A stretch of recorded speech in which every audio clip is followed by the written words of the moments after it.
berjumpa lagi di minggu yang ke-12 ini.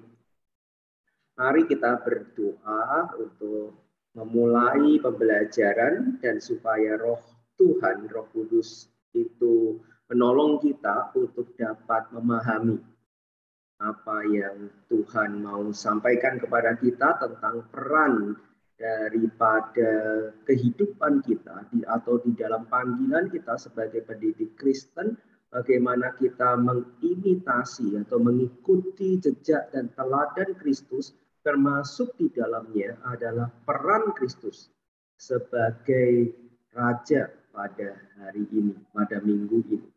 Mari kita berdoa.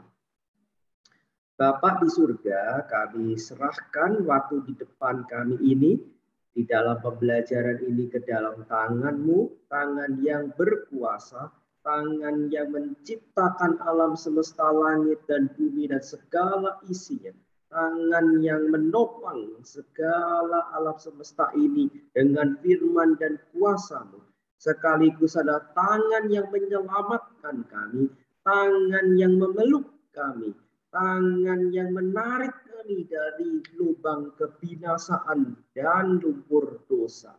Tangan yang terentang, tangan yang terpaku di kayu salib untuk mati bagi kami. Dan tangan itu pula adalah tangan yang akan terus memerintah hidup kami, akan terus memerintah alam semesta raya ini dan umat pilihan-Mu di dalam kasih anugerah dan kuasa, keadilan, damai sejahtera yang sesungguhnya dan yang sejati. Terima kasih ya Tuhan, Engkau adalah Tuhan, Raja, dan Juru Selamat kami. Di dalam nama Kristus Yesus kami berdoa. Amin. Nah, sedikit mereview apa yang sudah kita sama-sama jalani ya. Minggu lalu kita sudah masuk di dalam pembahasan tentang Kristus sebagai nabi, kemudian hari ini sebagai raja, dan minggu depan kita akan belajar Kristus sebagai imam. Pada minggu lalu kita sudah belajar bahwa semua pengajaran ini disistematisasikan oleh Johannes Calvin, artinya disusun dan dengan runut dan kemudian didalami, dikaji ulang oleh Johannes Calvin di dalam bukunya Institutio bab 2, buku kedua di dalam bab yang ke-15. Tentu saja sekali lagi sebelumnya sudah ada banyak penulis-penulis dan bapak-bapak gereja yang lain yang telah membahas sisi-sisi daripada Kristus sebagai nabi, sisi daripada Kristus sebagai raja, sisi daripada Kristus sebagai imam. Ya, tapi itu masih merupakan pembahasan yang sporadis atau terpisah satu dengan yang lain, jabatan-jabatan itu, dan belum terlalu kuat kemudian ditarik implikasi dan aplikasinya di dalam kehidupan orang percaya, di mana hidup orang percaya juga harus mempresentasikan, menyatakan akan ketiga jabatan Kristus ini. Mengapa dasarnya? Mengapa? Karena kita ada di dalam Kristus. Kita dipersatukan di dalam Kristus ketika kita percaya kepada Dia. Minggu yang lalu kita belajar tentang Kristus sebagai nabi. Seorang nabi adalah seorang yang dipilih oleh Allah untuk menjadi wakil Allah bagi atau kepada umatnya. Untuk mewakili Allah dalam arti menyampaikan kehendak Allah kepada umatnya, menyampaikan firman Allah kepada umatnya. Ya, dan pada minggu depan ketika kita bersama-sama akan belajar tentang Kristus sebagai imam, seorang imam justru sebaliknya daripada nabi, mewakili manusia di hadapan Allah. Sekali lagi, seorang nabi mewakili Allah di hadapan manusia. Seorang imam mewakili manusia di hadapan Allah. Kedua peran ini ada di dalam Kristus, sehingga Kristus menjadi perantara yang sempurna. Karya daripada Kristus ada karya pemerantaraan yang sempurna, di mana sebagai nabi dia memperantarai Allah kepada umatnya, dan sebagai imam dia memperantarai umatnya kepada Allah atau di hadapan Allah. Pelayanan seorang nabi yang unik adalah mengajarkan kepada umat Allah tentang siapa Allah, tentang apa kehendaknya di dalam hidup umatnya, yang harus didengarkan baik-baik oleh umatnya dan dihidupi, dijalani dengan setia oleh umatnya. Seorang nabi juga adalah seorang yang menguatkan umatnya dengan firman Allah, sekaligus juga seringkali menegur umatnya dengan firman Allah. Oleh sebab itu, ya, di dalam implikasi, ya, sebagai seorang pendidik, kita juga ya, menyampaikan kebenaran Allah dengan penuh tanggung jawab kepada murid-murid kita. Menyampaikan kebenaran Allah dengan penuh tanggung jawab kepada murid kita dengan sebaik-baiknya. Menguatkan mereka dengan firman Allah. Sekaligus juga ketika atau seringkali ketika diperlukan, kita menegur mereka supaya mereka berjalan di dalam kehendak dan kebenaran Allah. Itu adalah fungsi dan peran-peran sebagai nabi. Terlihat sekali di dalam Kristus, ya, di dalam Kristus bagaimana dia memperkenalkan siapa Allah kepada umatnya, ya, dan bahkan pernyataan pengenalan Allah ini adalah sebuah pernyataan yang sangat khusus karena dia sendiri adalah Allah yang menjadi manusia. Pengenalan manusia akan Allah ketika melalui Kristus adalah sebuah pengenalan yang sejati, pengenalan yang sempurna, karena seluruh kepenuhan Allah berkenan diam di dalam Kristus. Kristus juga menguatkan, menghibur umat Allah. Bukan lagi dengan firman Allah karena dia memang adalah sang firman itu. Tetapi dengan kehadirannya sebagai firman yang menjadi manusia, Kristus menghibur, menguatkan, bahkan menyelamatkan umat Allah. Lalu kemudian dia juga menegur umat Allah. Dia menegur kemunafikan umat Allah. Dia menegur ketika umat Allah tidak memahami arti atau makna firman Allah dengan sesungguhnya. Nah, dia terus mengajar mengajar umat Allah tentang firman Allah. Ini semua adalah revelatory role.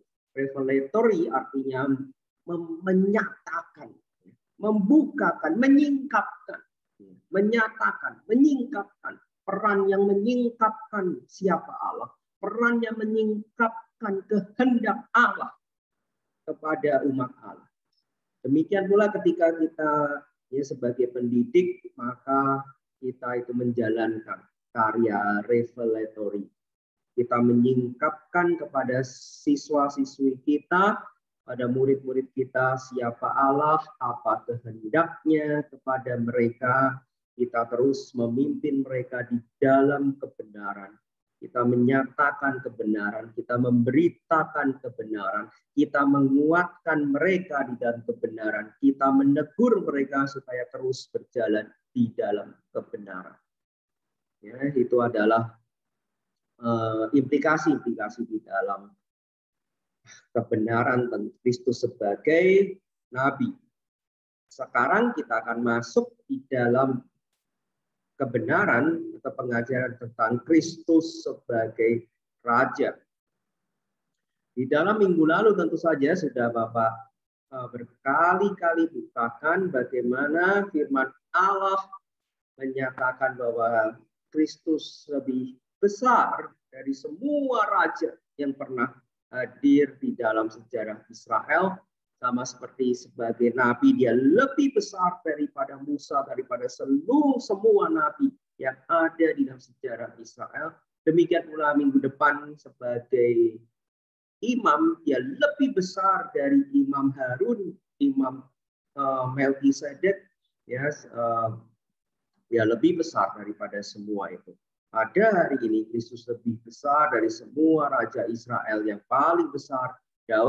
Daudkah, Salomokah, ya, atau siapakah raja yang paling besar daripada Israel? Kristus lebih besar, dan Kristus adalah raja yang sejati. Di dalam peran sebagai raja, maka dia menjalankan sebuah peran ruling, memerintah dengan shalom, dengan damai sejahtera, dengan kebenaran, keadilan, dengan righteousness. Righteousness adalah sebuah kata yang unik, ya, di dalam Alkitab. Righteousness atau dikaiosune adalah gabungan antara kebenaran dan keadilan. Ya, memerintah dengan righteousness, dengan dikaiosune adalah sebuah penggabungan kualitas antara benar dan adil. Benar dan adil ini berjalan bersama-sama. Sehingga pemerintahan Kristus adalah pemerintahan yang penuh dengan kasih, kebenaran, keadilan. Pemerintahan yang shalom. Nah, kita mulai akan pembahasan tentang Kristus sebagai Raja yang memerintah, Raja yang berkuasa, Raja yang berdaulat atas alam semesta ini. Tentu saja kita bisa mengatakan Yesus jelas karena Kristus adalah Allah, pribadi yang kedua dari Allah Tritunggal. Maka Kristus secara natural atau alamiah pada hakikatnya, pada dirinya sendiri, yang adalah Allah, tentu saja dia berkuasa atas segala ciptaannya. Kerajaannya, tahtanya, itu meliputi seluruh surga dan bumi. Ini yang dinyatakan oleh Mazmur 103 ayat yang ke-19. Bapak akan bacakan. Tuhan sudah menegakkan tahtanya di surga dan kerajaannya berkuasa atas segala sesuatu. Tuhan sudah menegakkan tahtanya di surga dan kerajaannya berkuasa atas segala sesuatu. Ini adalah jenis kemerajaan atau kingship. Ya. Kingship ini tentu saja kalau diterjemahkan di dalam bahasa Indonesia kan agak sulit begitu ya. King itu adalah kata benda, ya, raja. Ya, kingship adalah kata sifat daripada raja itu. Ya, sehingga bisa disebut ini adalah kemerajaannya. Bagaimana Kristus itu hadir, memerintah, berdaulat sebagai raja. Nah, kingship atau kemerajaan Kristus kalau dilihat dari sisi bahwa dia adalah pribadi Allah yang kedua, ya, pribadi kedua dari Allah Tritunggal, bahwa dia memiliki natur Allah, maka ini adalah jenis kingship yang pertama yang kita sebut sebagai regnum potentiae. Ya, regnum potentiae, atau ketika Kristus memerintah, itu dia memerintah dengan kuasanya sebagai Allah atas segala sesuatu. Karena dia secara naturnya dia adalah Allah yang maha kuasa. Dia ada the Almighty God. He is the Word of God. He is God. Ya, maka berdasarkan originalitasnya ini adalah berdasarkan siapa dirinya atau sejatinya dia, ya, atau asalinya dia, maka ini disebut regnum potentiae. Karena dia memang adalah Allah yang maha kuasa, yang memerintah dengan kuasanya, yang absolut, yang berdaulat atas alam semesta ini. Nah, namun kalau kemudian ada sisi yang kedua, ketika kita melihat sisi kemerajaan atau kingship yang diperoleh Kristus, bukan yang sumbernya bukan karena dia adalah pribadi yang kedua dari Allah Tritunggal, ya, tetapi ketika dia berinkarnasi menjadi theanthropos, God man, manusia Allah manusia, maka Kristus juga menerima kerajaan. Kristus juga menerima kerajaan yang tidak berkesudahan dari Bapa, tetapi dengan jalan dia menggenapi seluruh rencana Bapa dengan sempurna. Ya, nah, dia menggenapi seluruh rencana keselamatan. Ini kita bisa baca di dalam Filipi pasal yang kedua. Filipi pasal kedua ayat 6 sampai dengan ke-11. Demikian bunyi firman Tuhan. Atau mulai dari ayat 5 saya bacakan. Hendaklah kamu dalam hidupmu bersama menaruh pikiran dan perasaan yang terdapat juga dalam Kristus Yesus. Kristus Yesus ini yang walaupun dalam rupa Allah tidak menganggap, ya, nah dalam rupa Allah ini berarti berkaitan dengan kingship regnum potentiae tadi, ya, yang di dalam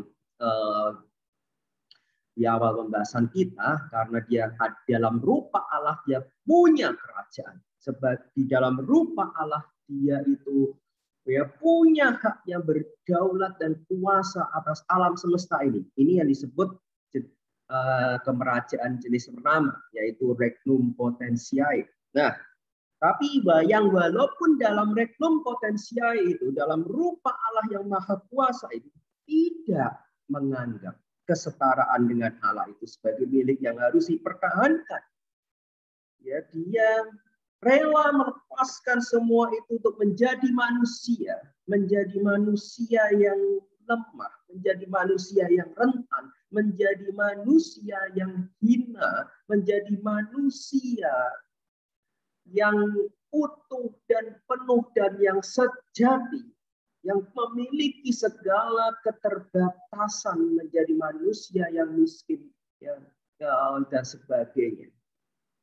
Ya, walaupun di dalam tentu saja pembahasan kita yang sebelumnya, ya, ketika dikatakan dia itu mengosongkan dirinya, mengambil rupa seorang hamba menjadi sama dengan manusia, tidak berarti dia kehilangan semua kualitasnya sebagai Allah, ya, yang punya regnum potentiae itu, ya. Nah, tetapi dia memilih untuk membatasi atau mengosongkan dirinya sedemikian rupa, yes, sampai mana tadi yang tidak menganggap kesetaraan dengan Allah itu sebagai milik yang harus dipertahankan, melainkan telah mengosongkan dirinya sendiri, mengambil rupa seorang hamba dan menjadi sama dengan manusia.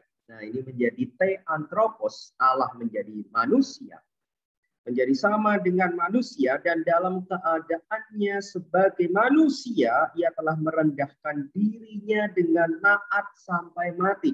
Nah, perendahan dirinya, ketaatan daripada Kristus sampai mati akan seluruh rencana keselamatan daripada Allah, ya, mengakibatkan ini, yang ayat 9. Itulah sebabnya. Nah, itulah sebabnya. Sebab apa? Sebab dia telah merendahkan diri, sebab dia telah mengosongkan diri, sebab dia tidak mengangkat kesetaraan dengan Allah sebagai milik yang harus dipertahankan. Dia bahkan sudah mati. Ya. Itulah sebabnya Allah sangat meninggikan dia dan mengaruniakan kepadanya nama di atas segala nama, supaya dalam nama Yesus bertekuk lutut.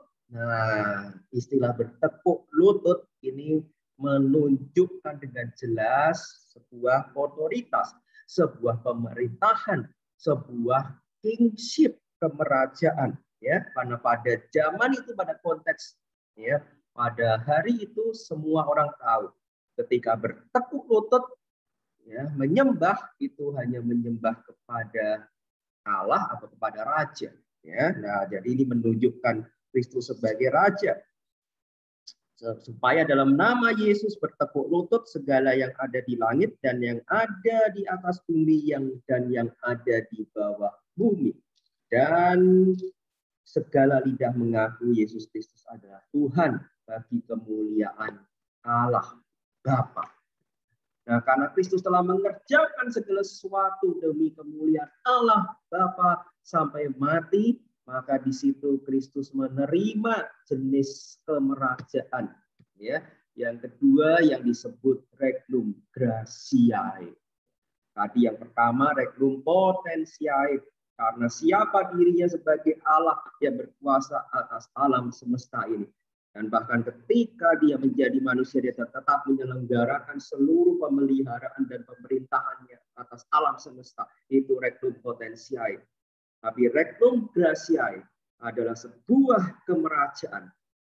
Kristus ditinggikan oleh Allah Bapa sebagai raja atas segala raja. Karena dia telah mengosongkan dirinya. Karena dia telah rendah hati. Karena dia telah taat. Karena dia telah menggenapi seluruh rencana daripada Bapa dengan sempurna, dengan memuaskan dan berkenan pada hati Sang Bapa. Ya, maka dia diangkat menjadi raja atas segala sesuatu karena penebusan, karena gracia, ya, karena karya penebusan, karya anugerah yang telah dilakukannya dengan sempurna sebagai theanthropos, sebagai Allah manusia, manusia Allah. Nah, ini yang kedua, the kingdom of grace, pemerintahan atau kerajaan anugerah daripada Kristus. Kristus sebagai the king of grace.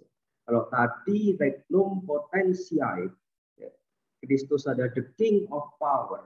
Kristus menjalankan sebuah kerajaan kuasa karena dia adalah Allah yang maha kuasa. Karena dia adalah Allah yang maha kuasa. Regnum gratiae yang kedua ini adalah karena dia sudah menyelesaikan seluruh karya anugerah daripada Allah untuk menyelamatkan. Ini adalah sebuah kemerajaan spiritual. Kalau tadi regnum potentiae adalah sebuah kemerajaan natural, kemerajaan atas segala ciptaan ini. Regnum gratiae adalah kemerajaan Kristus atas kita, atas orang-orang yang percaya. Kemerajaan Kristus atas gerejanya. Ini adalah sebuah kemerajaan yang spiritual, yang tidak terlihat, terjadi secara realitas spiritual ketika orang-orang percaya menerima Kristus sebagai Tuhan dan Juru Selamatnya di dalam hati dan hidup mereka. Dikatakan spiritual karena ini dikerjakan oleh karya firman dan karya Roh Kudus di dalam hati orang percaya. Berkaitan erat dengan keselamatan umat pilihan yang sudah dikerjakan oleh Kristus. Nah, jadi ini di sini sekali lagi ada Kristus menjadi raja atas gerejanya secara anugerah, secara gratiae. Secara gratiae karena dia sudah melimpahkan anugerah keselamatan, karya keselamatan, karya penebusan yang sempurna atas umatnya. Ya, sehingga di dalam ketika kita beribadah kepada Allah, ya, kita itu takluk, kita itu tunduk untuk beribadah kepada Allah. Sehingga kemerajaan Kristus dinyatakan di dalam panggilannya untuk memanggil umat Allah untuk beribadah kepadanya. Sehingga setiap beribadah di dalam sebuah liturgi yang baik, maka di situ diperlihatkan sebuah pengakuan atas panggilan dari Allah untuk kita beribadah kepadanya. Ya. Nah, biasa disebut khotbah atau panggilan beribadah, call to worship. Di situ kita mendengarkan firman Kristus yang memanggil umatnya untuk beribadah kepada Allah Tritunggal.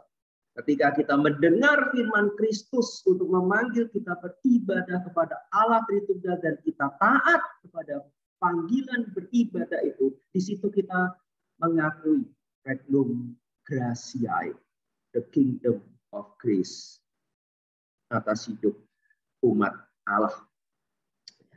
Nah, kemerajaan di sini juga ya, ketika Kristus itu juga melindungi umat Allah dari segala hal-hal yang jahat. Ketika Kristus menguduskan gerejanya, ketika Kristus memimpin gerejanya dari anugerah demi anugerah, from grace to grace, from glory to glory. Ketika Kristus memimpin umatnya dari satu pengudusan pada pengudusan yang lain, sebuah pengudusan yang progresif yang terus-menerus, umat Allah ini dikuduskan oleh firman dan roh Kristus. Dan ketika umat Allah itu taat menjalani pengudusan hidupnya oleh firman dan roh Kristus, maka di situ regnum gratiae, kemerajaan Kristus itu terlihat, dinyatakan. Ya, tolong baca bagian demi bagian di dalam firman Tuhan yang tertera di PPT itu, ya, supaya kalian bisa melihat dengan lebih lengkap atas kemerajaan Kristus ini. Bapak hanya akan membacakan ya, satu bagian dari Yohanes pasal 18. Yohanes pasal bagian yang pertama, Yohanes pasal 18 ayat 36 sampai 37. Ya, ini ketika Yesus ada di hadapan Pilatus. Ya.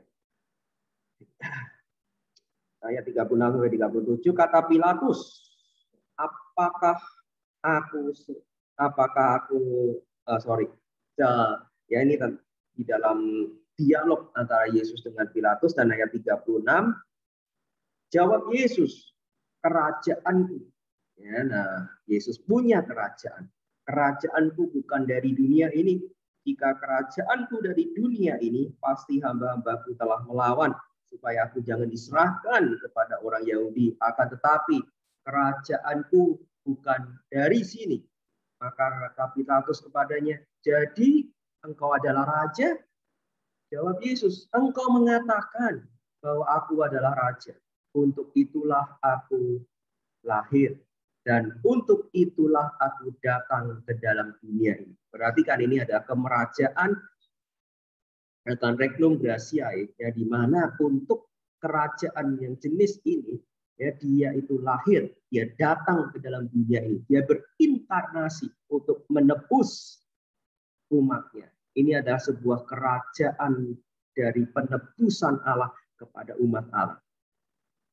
Ya, untuk itulah aku lahir dan untuk itulah aku datang ke dalam dunia ini supaya aku memberi kesaksian tentang kebenaran. Setiap orang yang berasal dari kebenaran mendengarkan suara. Lukas pasal 1 ayat 33, Bapak akan bacakan kembali satu lagi bagian ini. Lukas pasal 1 ayat 33, kalau ya melihat nomor pasalnya, ini Lukas pasal 1, ini masih berkaitan dengan berita kelahiran, berita Natal, betul ya. Masih berkaitan dengan berita kelahiran. Kalau tadi di Yohanes menjelang penyalipannya, Yesus bilang, untuk kerajaan inilah aku datang dan aku lahir. Ya. Lukas pasal 1 adalah berita kelahiran yang mengatakan sesungguhnya ya, engkau akan mengandung ya, dan engkau akan melahirkan seorang anak laki-laki dan hendaklah engkau menamai dia Yesus. Ini adalah Gabriel bertemu dengan Maria. Dan kemudian ayat 32, ia akan menjadi besar dan disebut anak Allah yang maha tinggi, dan Tuhan Allah akan mengaruniakan kepadanya tahta Daud bapa leluhurnya, dan ia akan menjadi raja atas kaum keturunan Yakub sampai selama-lamanya, dan kerajaannya tidak akan berkesudahan. Nah, perhatikan di sini, ini adalah kerajaan di mana Yesus akan menjadi raja atas kaum keturunan Yakub. Ini mengacu pada perjanjian Abraham, Ishak, dan Yakub, perjanjian daripada perjanjian anugerah Allah yang akan menyelamatkan umat Allah. Ya, menyelamatkan umat Allah.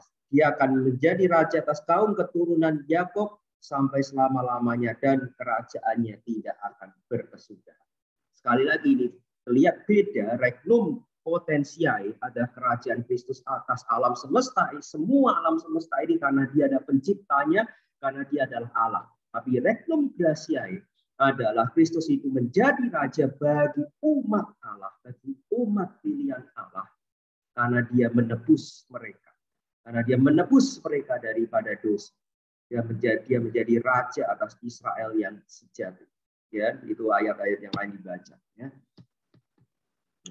Sehingga di sini kita melihat kemerajaan Kristus dalam kerajaan anugerah atau regnum gratiae mencakup dua hal. Yang pertama yaitu persatuan mistikal. Mystical union ini adalah sebuah persatuan yang melampaui pemahaman kita. Ya, artinya persatuan Kristus dengan gerejanya, dengan tubuhnya, ini kan sebuah persatuan yang tidak bisa kita lihat, begitu ya, sebuah persatuan spiritual. Oleh sebab itu persatuan spiritual ini disebut persatuan mystical. Kata mystical di sini berarti melampaui, ya, melampaui rasio, melampaui pengalaman-pengalaman kita. Tidak bisa kita pahami ya dengan kategori-kategori alamiah atau material. Nah, itulah yang disebut persatuan mystical. Jadi kemerajaan Kristusnya ini mencakup persatuan mistikal, persatuan Kristus dengan tubuhnya, sebuah persatuan spiritual.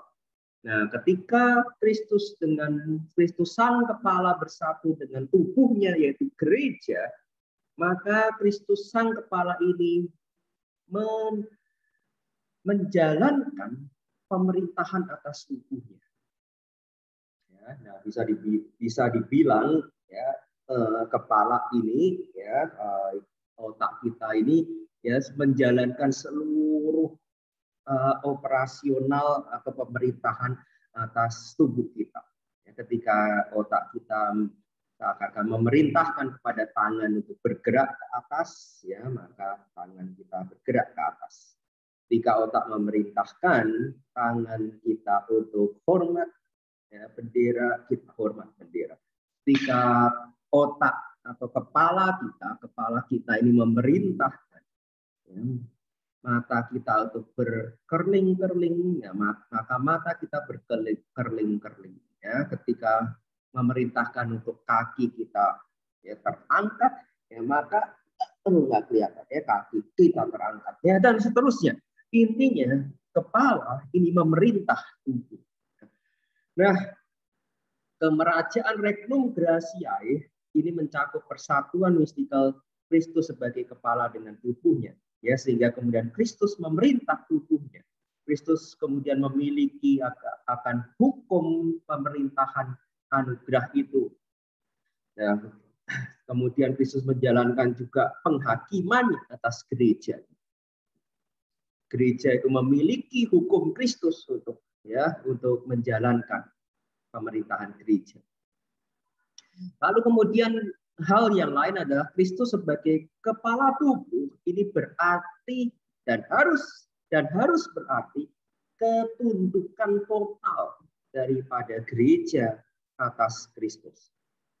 Tidak mungkin ketika kepala ini memerintahkan sesuatu kepada tubuhnya dan tubuh itu kemudian memberontak, ya, maka itu tidak beres, ya, itu sakit namanya tubuh kita.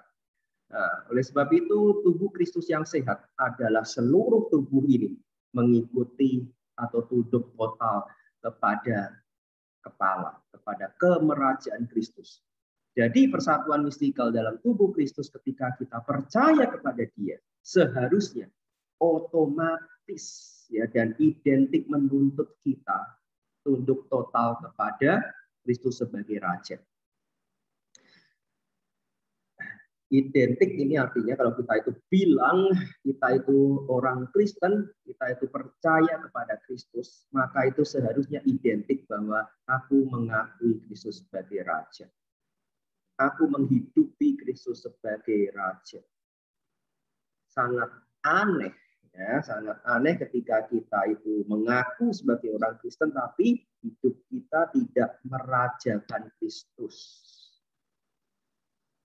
Ya, sehingga dari cakupan kedua hal ini tepatlah ketika Kristus itu disebut kepala gereja sekaligus ada raja gereja. Kepala gereja dan raja gereja dan dua hal yang identik. Kepala sama dengan raja, raja sama dengan kepala. Sama seperti sekarang kita melihat, ya, dalam sistem politik di semua negara. Ya, raja adalah kepala pemerintahan. Atau kalau kepala pemerintahnya adalah presiden, maka presiden itu kepala pemerintahan sekaligus dalam tanda petik raja daripada bangsa itu.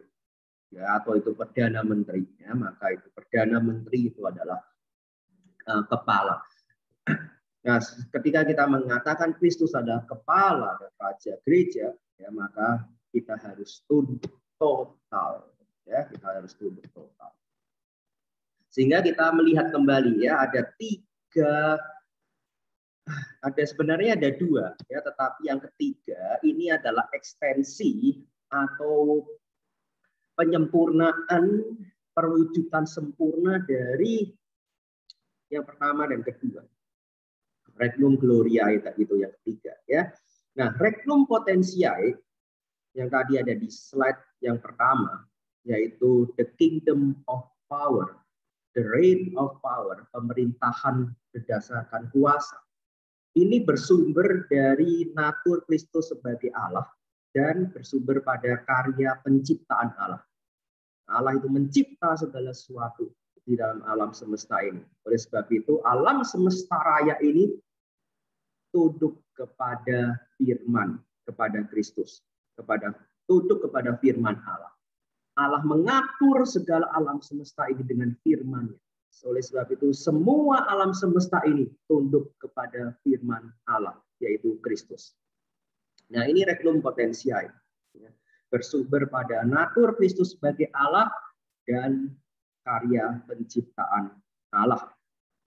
Sehingga ini bersifat, ya, tidak kelihatan memang, dan kemudian bersifat natural. Bersifat natural ini dalam arti semua nature, semua alam ini tunduk kepada Kristus. Ya, semua alam ini tunduk kepada Kristus. Regnum Potentiae. Termasuk, ya, kita percaya atau tidak percaya, hidup mati kita dan segala sesuatu tunduk kepada otoritas Kristus. Nah, kemudian yang kedua, Regnum Gratiae, the kingdom of grace, pemerintahan anugerah.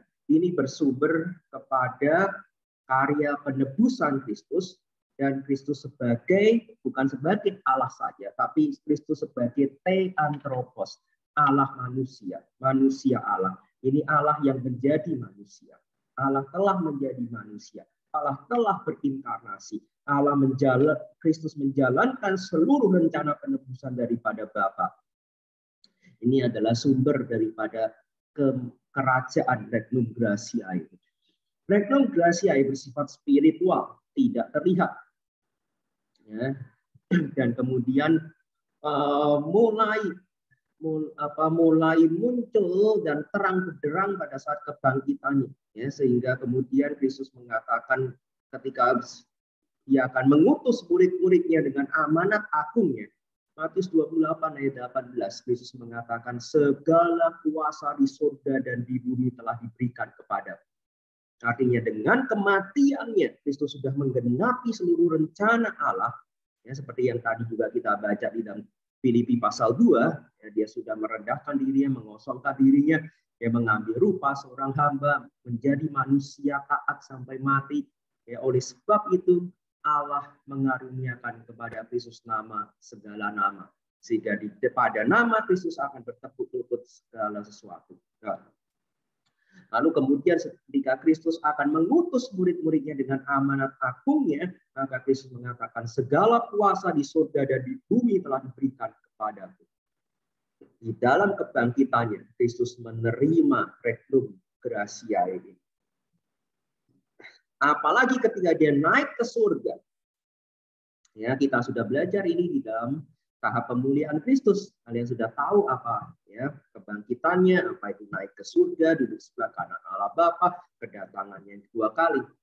Oleh sebab itu sekali lagi ini yang menyebabkan Bapak menaruh pembahasan tentang 3 jabatan Kristus setelah kita itu belajar tahap perendahan diri, humiliation of Christ, dan exaltation of Christ, pemuliaan Kristus. Ya. Nah, sehingga kita bisa mengkaitkan segala tindakan kehidupan Kristus sampai dengan kemuliaannya, kebangkitannya, kenaikannya, duduk sebelah kanan Allah Bapa, kemudian kedatangan yang kedua kali. Nah, ini adalah ekspresi daripada regnum gratia ini. Ya. Nah, regnum gratia ini dimulai dengan karya anugerah Allah, inkarnasinya. Ya. Lalu kemudian pemerintahan dan kemerajaan Kristus ya ini hanya diterima dan diakui oleh mereka yang mengalami anugerah Allah. Oleh sebab itu disebut regnum gratiae, pemerintahan anugerah, karena pemerintahan ini hanya diakui dan disadari oleh mereka yang menerima anugerah keselamatan dari Allah. Mereka yang tidak percaya kepada Yesus, mereka yang tidak menerima anugerah keselamatan daripada Kristus, tentu tidak mengakui Kristus sebagai Raja. Ya, mereka tidak mengakui Kristus sebagai Raja sama sekali. Nah, kemerajaan Kristus yang jenis kedua ini adalah hanya diakui, dijalani oleh kita yang telah menerima anugerah dan telah mengenal Dia sebagai Tuhan dan Raja kita. Dan regnum gratia ini berjalan di dalam sejarah sampai kepada kedatangan kedua kali, maka regnum gratia ini akan memancarkan sebuah ekspresi yang paling sempurna dan penuh yang disebut regnum gloriae, the kingdom of glory. Ini adalah sebuah kerajaan yang fisikal. Ya, kalau tadi ada kerajaan yang spiritual yang tidak terlihat, sekarang ada kerajaan yang terlihat. Semua umat manusia akan melihat Kristus datang sebagai Raja. Ya. Percaya atau tidak percaya, mereka akan mengakui Kristus sebagai Raja. Dan bagi yang tidak percaya, mereka akan terpaksa menerima Kristus sebagai Raja. Artinya karena mereka melihat sendiri bahwa benar Kristus adalah Raja. Bahwa Kristus memang adalah Raja atas segala sesuatu. Dan mereka menyesali kenapa mereka tidak percaya. Nah, jadi ini sebuah pemerintahan Kristus yang fisikal. Sebuah pemerintahan Kristus yang terlihat di dalam seluruh alam semesta. Terlihat secara fisik. Kristus datang kedua kali. Ya, dan Kristus akan menjadi Raja atas segala sesuatu. Dia akan menunjukkan kemuliaannya yang tidak tertara. Ya. Kemuliaan yang tidak terkatakan. Kemuliaan yang tidak terbandingkan. Baik kepada kita yang sudah percaya. Yang sudah memang dari sejak kita hidup itu kita menerima Dia sebagai Tuhan dan Raja. Kita akan kemudian bersuka cita bersama-sama. Ya, karena iman kita itu memperoleh sebuah perwujudan yang sempurna. Dan juga bagi mereka yang tidak percaya, mereka akan kaget ya melihat Kristus datang dalam segala kemuliaan dan mereka terpaksa bertepuk lutut dengan gemetar dan ketakutan kenapa mereka tidak percaya selama ini, dan apa yang akan menanti mereka yang tidak percaya ini. Ya, dan mereka menyesali diri kenapa mereka tidak percaya selama ini. Inilah regnum gloriae. Ya, sehingga kita memiliki 3 jenis, ya, regnum potentiae, regnum gratiae, ya, dan regnum gloriae yang sebenarnya merupakan ekspresi yang sempurna daripada kedua regnum sebelumnya, ya. Nah, oke, itu pembahasan kita pada hari ini, pada di minggu ke-12 ini, ya. Nah, sekarang kita masuk di dalam aplikasi dan diskusi. Tolong didiskusikan beberapa pertanyaan ini. Seperti biasa ya, di dalam kelompok-kelompok yang sudah kalian miliki. Pertama, bagaimana kemerajaan atau pemerintahan dan otoritas Kristus itu, bagaimana itu sudah terjadi dalam hidup Anda secara pribadi. Ya, coba direfleksikan. Ya, ini direfleksikan bagaimana Kristus sebagai Raja itu apakah sudah terjadi dalam kehidupan kalian, dalam kehidupan kita secara pribadi. Sejauh mana ketaatan kita kepada Kristus dan kehendaknya. Kalau memang dia adalah Raja, maka apakah kita sudah taat kepada Kristus dan kehendaknya sejauh ini? Ya. Apakah, ya ini masih refleksi-refleksi yang ya coba di-sharingkan di dalam kelompok, apakah kesadaran dan pengakuan kita bahwa Kristus adalah Raja, ya, yang memang seharusnya secara regnum gratiae gereja itu mengakui bahwa dia adalah Raja. Tapi apakah ketika kita mengakui dia adalah Raja, itu masih sebatas pengakuan teoretikal, ya, secara teori, ya, karena baru saja kita dikasih tahu di dalam pelajaran kristologi umpamanya, Kristus adalah Raja, atau baru saja kita mendengar khotbah pada hari Minggu yang mengatakan Kristus adalah Raja, atau ketika kita mendengar guru sekolah minggu ketika kita masih kanak-kanak, ya, menjelaskan, mengajarkan di sekolah minggu itu bahwa Kristus adalah Raja.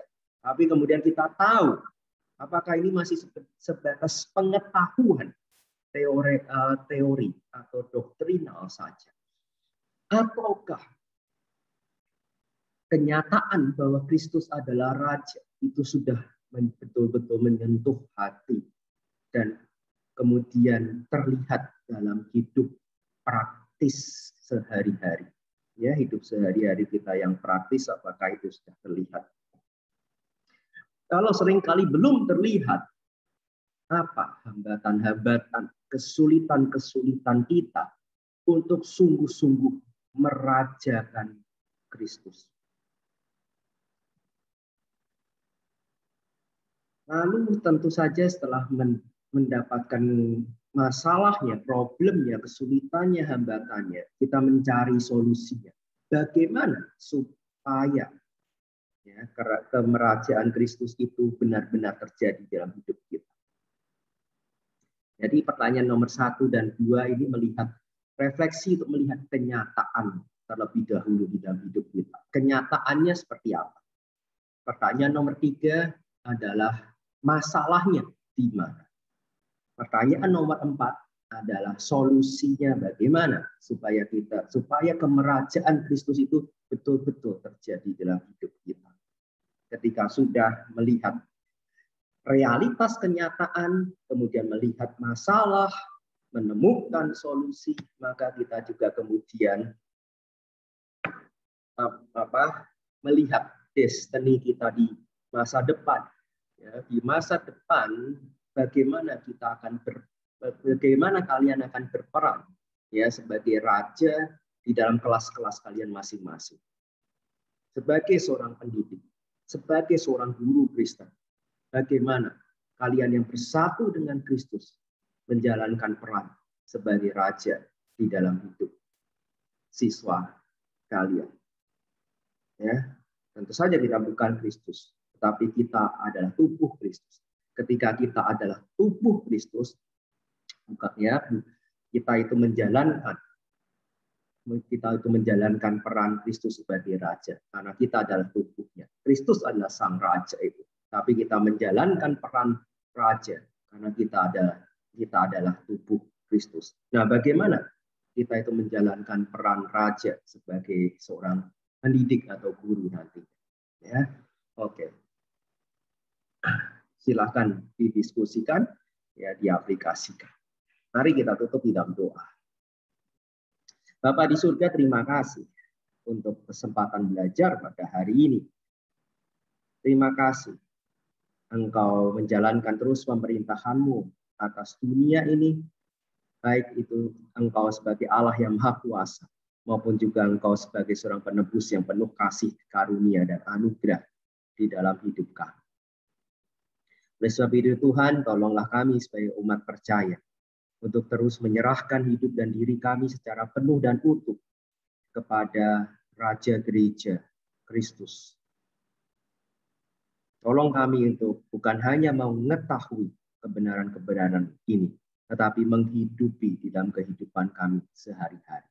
Di dalam satu nama, Kristus Yesus, Tuhan dan Raja hidup kami. Kami berdoa. Amin. Tuhan berkati terus ya kehidupan kalian. I love you all and God bless you all. See you next week.